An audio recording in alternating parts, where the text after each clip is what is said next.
விஜயுடைய கடைசி படமான ஜனநாயகன் படம் ரிலீஸ் ஆவதில் தொடர்ந்து பல்வேறு பிரச்சனைகளுக்கு மேலே பிரச்சனை நீடித்து கொண்டே வருது.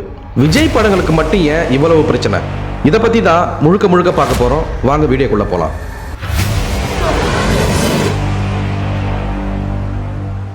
விஜய் நடிப்பில் கடைசி படமாக உருவாகியுள்ள ஜனநாயகன் வெளியாகுமா வெளியாகாதா என்பது தமிழ்நாடு தாண்டி அதிகம் பேசப்படும் பிரச்சனைகளில் ஒன்றாக மாறியிருக்கு.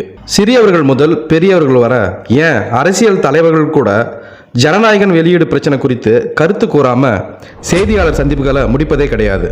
கதை உருவாகி திரைக்கதையாக மாறி படைப்பிடிப்பு தளம் தாண்டி பின்னணி வேலைகள் என பல கட்டங்களை கடந்து ஒரு படம் வெளியாகும். ஆனா விஜய்க்கான பாணி வேறு. பிரச்சனைகள் உருவாகி அது பற்றி விவாதிக்கப்பட்டு போராட்டங்கள், கண்டனங்கள், சமரசங்கள் என பல்வேறு கட்டங்களை தாண்டித்தான் வெளியாகி இருக்கின்றன. ஒரு கட்டத்திற்கு மேல விஜயின் படங்களுக்கு பிரச்சனைகளே விளம்பரம் என்ற நிலை உருவாகிவிட்டது. இது போன்ற கடைசி நேர பிரச்சனைகள் விஜயின் சமீபத்திய படங்களுக்கு ஏற்படுபவை அல்ல. 2003ஆம் ஆண்டு வெளியான புதிய கீதையிலிருந்து இதே கதை தான். குஷி, பத்ரி, பகவதி, தமிழன், யூத் என தொடர் வெற்றி படங்களுக்கு பிறகு வெளியான விஜயின் 38வது படம் தான் புதிய கீதை. இப்படத்துக்கு முதல்ல கீதை என பெயர் வைக்கப்பட்டது. 1990களின் பிற்பாதியில் வந்த காதலுக்கு மரியாதை, துள்ளாத மனமும் துள்ளும் இப்படிப்பட்ட படங்களுக்கு பிறகு தமிழ்நாடை கொண்டாடும் நடிகராக விஜய் மாறிவிட்டதால அவரை பற்றிய தனிப்பட்ட வாழ்க்கை பொதுவெளியில விமர்சிக்கப்பட்டது. இதனால கிறிஸ்துவரான விஜய் நடிக்கும் படத்துக்கு கீதை என்ற இந்து தர்மத்தை விளக்கும் புனித நூலின் பெயர் வைக்கக்கூடாது என இந்து அமைப்பினர் எதிர்ப்பு தெரிவித்தாங்க. பின்னர் புதிய கீதை என பெயர் மாற்றம் செய்யப்பட்டு படம் அப்ப வெளியாச்சு. இதே போல பிற்பகல்ல வெளியான காவலன் படம். காவலன் விஜயின் 51வது படம். இதற்கு முந்தைய படமான சுறா வணிக ரீதியாக பெரும் தோல்வி அடைந்தது. இதனால விநியோகஸ்தர்கள் பெரும் நஷ்டம் அடைஞ்சாங்க. நஷ்டத்தை விஜய் ஈடு செய்ய வேண்டும் என அவர்கள் தரப்புல கோரிக்கை முன்வைக்கப்பட்டது. அதுவரை காவலன் படத்தை வெளியிடக்கூடாது என நீதிமன்றத்தில் வழக்கம் தொடரப்பட்டது. முதல்ல 2010 டிசம்பர் 17ஆம் தேதி காவலன் வெளியாகும் என அறிவிக்கப்பட்டுச்சு. விநியோகஸ்தரின் பிரச்சனை நீதிமன்ற வழக்கு காரணமா டிசம்பர் 25ஆம் தேதி கிறிஸ்துமஸுக்கு ஒத்தி வைக்கப்பட்டது. பின்னர் மறு ஆண்டு 2011ஆம் ஆண்டு ஜனவரி 14ஆம் தேதி பொங்கல் பண்டிகைக்கு தான் காவலன் வெளியாச்சு. அதுவும் பிற்பகல்ல தான் முதல் காட்சியே திரையிடப்பட்டது. இதே போலதான் துப்பாக்கி படத்துக்கும் ஏஆர் முருகதாசுடன் முதல் முறை விஜய் இணைந்து பணியாற்றிய படம் தான் துப்பாக்கி. விஜய்க்கு பெரும் திருப்பு முனையாக இப்படம் அமைஞ்சது. ஆனா படத்தின் பெயர் வெளியானதிலிருந்தே பிரச்சனை தான். படத்தின் தலைப்பை மாற்ற வேண்டும் என கள்ளத்துப்பாக்கி குழுவினர் நீதிமன்றத்தில் வழக்கு தொடர்ந்தாங்க. தங்கள் படத்தின் பெயரை போன்றே இருப்பதாலும் டைட்டில் வடிவமைப்பும் தங்கள் டைட்டில் வடிவமைப்பை போன்று இருப்பதாகவும் அதனை மாற்ற வேண்டும் எனவும் கோரிக்கை வச்சாங்க. இது தொடர்பாக பேச்சுவார்த்தை நடத்தி பிரச்சனை சரி செய்த பிறகு படத்தின் ட்ரெய்லரால ஒரு புது பிரச்சனை ஏற்பட்டுச்சு. இப்படத்துல இஸ்லாமியர்களை தவறாக சித்தரித்ததாக கூறிய இஸ்லாமிய அமைப்பினர் எதிர்ப்பு தெரிவித்து போராட்டத்தில் ஈடுபட்டாங்க. பின்னர் சர்ச்சைக்குரிய காட்சிகளை நீக்குவதாக படக்குழுவினர் கூறிய பிறகு துப்பாக்கி படத்தை திரைகள்ல பார்க்க முடிஞ்சது. இதே போன்றுதான் தலைவா படம். விஜய்க்கு இது 55வது படம். விஜய் மக்கள் இயக்கம் ரசிகர் மன்றத்தை தாண்டி அரசியல் ரீதியாக செயல்பட தொடங்கிய காலகட்டம். அப்போது தலைவா டைம் டு லீட் என்ற தலைப்புல படத்தின் போஸ்டர் வெளியானது. இதில் இடம்பெற்றிருந்த டைம் டு லீட் என்பது விஜயின் அரசியல் வருகையுடன் தொடர்பு படுத்தி பேசப்பட்டது. அப்போது ஆளும் கட்சியாக இருந்த ஜெயலலிதா தலைமையிலான அதிமுகவுக்கு எதிராக இது பார்க்கப்பட்டது. இந்த படம் வெளியாகும் வரை இப்பிரச்சனை தொடர்ந்த நிலையில ஆகஸ்ட் 9ஆம் தேதி படம் வெளியாகும் என அறிவிக்கப்பட்ட பிறகு படத்தை திரையிடும் தியேட்டர்களுக்கு வெடிகுண்டு மிரட்டல் விடுக்கப்பட்டது. இதனால பாதுகாப்பு கருதி படத்தை வெளியிட அதிமுக அரசு தடை விதித்திருந்தாங்க. மற்ற மாநிலங்களில் திட்டமிட்ட தேதியிலேயே படம் வெளியாச்சு. ஆனா தமிழ்நாட்டில் மட்டும் படம் வெளியாகவே இல்லை. இதனால ரசிகர்களை கட்டுப்படுத்தும் வகையில விஜய் வீடியோ வெளியிட்டு பேசியிருந்தார். அதுல முதல்வர் ஜெயலலிதாவை சந்தித்து பேச அனுமதி கோரி நேரம் கேட்கப்பட்டுள்ளதாக விஜய் கூறியிருந்தார். ஆனா கடைசி வரை அந்த வாய்ப்பு அளிக்கப்படவே இல்லை. இதற்கிடையே படத்தின் தயாரிப்பாளர் சந்திரபிரகாஷ் ஜெயின் நெஞ்சுவலி ஏற்பட்டதாக மருத்துவமனையில் அனுமதிக்கப்பட்டார். பின்னர் ஒரு வழியாக 11 நாட்கள் கழித்து தமிழகத்துல தலைவா படம் வெளியாச்சு. படம் வெளியான போது டைம் டு லீட் என்பது தலைப்பில் இருந்து நீக்கப்பட்டிருந்தது. படம் ரிலீஸ் ஆகி பிரச்சனைகளை தீர்த்த கத்தி படம். இது விஜயின் 57வது படம். துப்பாக்கி வெற்றிக்கு பிறகு ஏஆர் முருகதாசுடன் மீண்டும் இணைந்ததால தொடக்கத்தில் இருந்தே எதிர்பார்ப்பு அதிகரித்துக் கொண்டே இருந்தது. தமிழ்நாடு உட்பட பல மாநிலங்கள்ல விவசாயிகளின் தற்கொலைகள் செய்திகள்ல அதிகம் இடம்பெற்ற காலகட்டம். அந்த செய்திகளின் அடிப்படையில் விவசாயிகளின் பிரச்சனைகளை பற்றி வெளிப்படையாக பேசி கார்ப்பரேட் நிறுவனங்களை கேள்வி கேட்ட படம். இதற்கு முன்பு பன்னாட்டு குளிர்பான நிறுவனமான கொக்கோ கோலா விளம்பரத்துல விஜய் நடித்திருந்தார். அதனை குறிப்பிட்டு விஜய்க்கு விமர்சனங்கள் எழுந்தன. அதோடு மட்டுமின்றி இலங்கை அரசுக்கு ஆதரவான லைகா நிறுவனத்தின் தயாரிப்புல தமிழ்நாட்டில் படம் வெளியாவதற்கு எதிர்ப்பு தெரிவிக்கப்பட்டது. இலங்கையின் அப்போதைய அதிபர் மகிந்தா ராஜபக்சேவுக்கு நெருக்கமான நிறுவனத்திடம் ஊதியம் பெற்றுக்கொண்டு தமிழரான விஜய் நடிப்பதா என தமிழக அமைப்புகள் கண்டனம் தெரிவித்தாங்க.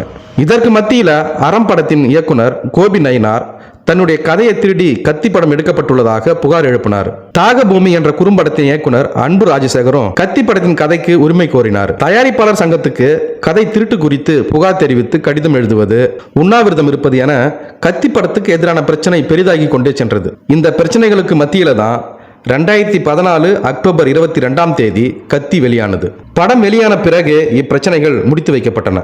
ஐடி ரைடுடன் வெளியான புலி படம், இது விஜயின் 58வது படம். 2015 அக்டோபர் 1 படம் வெளியாச்சு.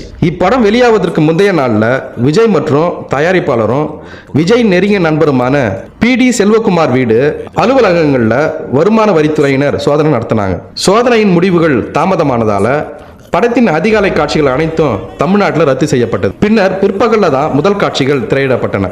அதே போல தெரி படம், இயக்குனர் அட்லியுடன் முதல் முறையாக விஜய் இணைந்த படம் தெரி. 2016 ஏப்ரல் 14 படம் வெளியாகும் என அறிவிக்கப்பட்டது. திட்டமிட்டபடி படத்தின் பணிகள் முடிக்கப்பட்ட நிலையில தயாரிப்பாளர்கள் தரப்புல அதிக விலை கோரப்பட்டது. இதற்கு விநியோகஸ்தர்கள் எதிர்ப்பு தெரிவித்தாங்க. ஏன்னா இயக்குனர் அட்லி தெரிக்கு முன்பு ராஜா ராணி என்ற ஒரு படத்தை மட்டுமே இயக்கியிருந்தார். அதுவும் நவீன மௌனராகும் என விமர்சிக்கப்பட்டிருந்தது. இதனால படம் வெளியாவதில் சிக்கல் எழுந்தது. பின்னர் குறித்த தேதியில படத்தை வெளியிட வேண்டும் என்று குறைஞ்சபட்ச உத்தரவாத தொகையுடன் சென்னை உட்பட முக்கிய நகரங்களில் உள்ள சில தியேட்டர்களில் மட்டும் படம் வெளியிடப்பட்டது. விநியோகஸ்தர்களுக்கும் தயாரிப்பு அரசியல் விமர்சனத்துடன் வெளியான சர்க்கார் படம், AR முருகதாசுடன் விஜய் 3வது முறையாக இணைந்த படம். புகைப்பிடிப்பதை போன்று வெளியான விஜய் போஸ்டருக்கு அன்புமணி கண்டனம் தெரிவித்து பிரச்சனையை தொடங்கி வைத்தார். தொடர்ந்து பல பிரச்சனைகள் எழுந்தன.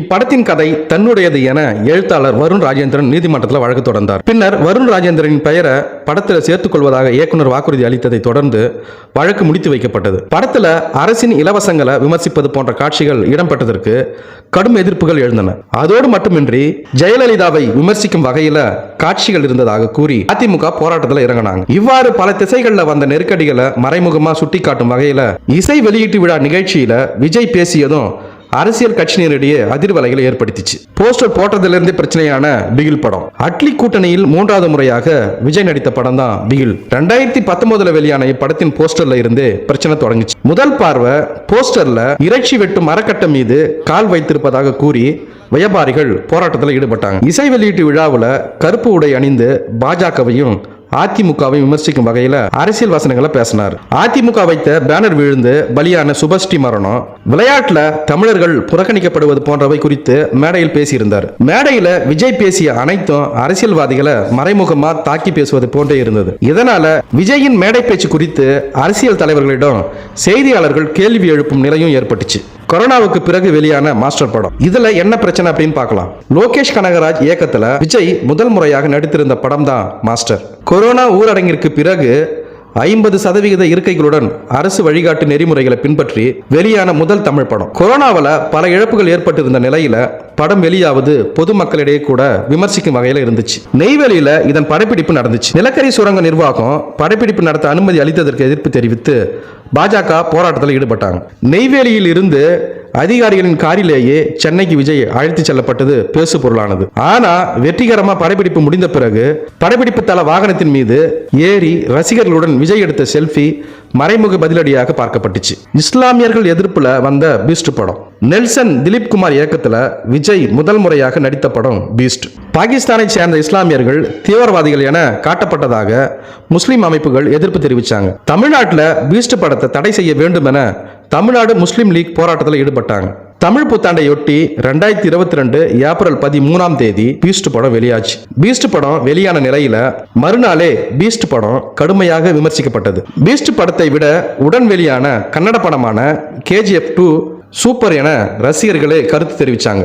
இது மட்டும் இல்லாம தெலுங்குல பிரச்சனையான வாரிசு படம், தெலுங்கு இயக்குனர் வம்சி இயக்கத்துல தில்ராஜு தயாரிப்புல விஜய் நடித்த படம் தான் வாரிசு. பொங்கலையொட்டி 2023 ஜனவரி 11ஆம் தேதி இப்படம் வெளியாச்சு.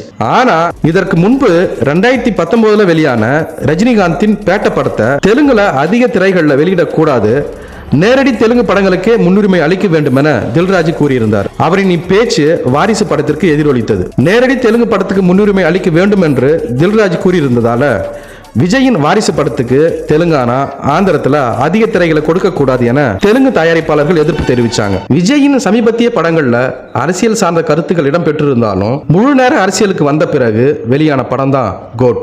வெங்கட் பிரபு இயக்கத்துல உருவான இப்படம் ரசிகர்களின் எதிர்பார்ப்பை பூர்த்தி செய்யவில்லை என்றாலும் வசூல் ரீதியாக வெற்றிகரமான படமாகவே அமைந்தது. அது மட்டும் இல்லாம இந்த உலகத்தில் நடக்கக்கூடிய பல்வேறு சுவாரஸ்யமான விஷயங்கள் மற்றும் புது புது செய்திகளை உடனுக்குடன் தெரிந்து கொள்ள எங்களுடைய தமிழ் களஞ்சியம் சேனலை பின்தொடருங்க. மேலும் இது போன்ற பல்வேறு தகவல்களை அடுத்த காணொலி மூலம் விரிவாக பார்க்கலாம். நன்றி.